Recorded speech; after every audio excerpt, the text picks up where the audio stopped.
Doctor here. I've been talking a little bit more about debriefs and after action reviews and that sort of thing lately. And one of the things that I wanted to emphasize is these types of meetings, frankly, all meetings, but this type of meeting is particularly bad when people don't feel psychologically safe. And what do I mean by that?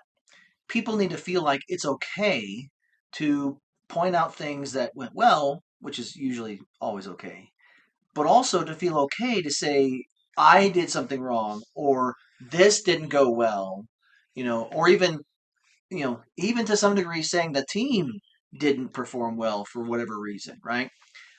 And if you have a psychologically safe environment, then you feel safe, you feel secure, you feel like you can share those things without worry about people jumping down your throat or getting mad at you or blaming you or assuming you're just a negative person by bringing up things that are not always positive, right?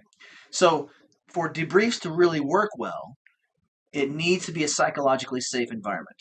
If it isn't, the debriefs are not going to work well. And all that's going to happen is a wonderful backslapping session about how wonderful things are going. And at the same time, the building's going to be on fire. Okay. And that's literally happened when I've been, observing what I thought would be a debrief, and the firefighters had put out the fire, and the fire wasn't all the way out, and there was all this wonderful yay, yay, yay. No one was saying, "Hey, we could do this better," and start by putting that back out. So anyway, the key here is people need to feel like it's okay to share the good and the bad in their debriefs, so that way people can learn. Now, sharing the bad may also mean that you have to admit you don't know something, and people are uncomfortable doing that. They're worried that that's going to make them look bad or dumb or not important or you know unprepared, whatever. They feel like it's going to reflect poorly on them, and in an environment that is not psychologically safe, it probably would. But if you foster a psychologically safe environment, not only will that not be the case, you won't feel you won't make people feel bad for bringing up things that are need to be improved.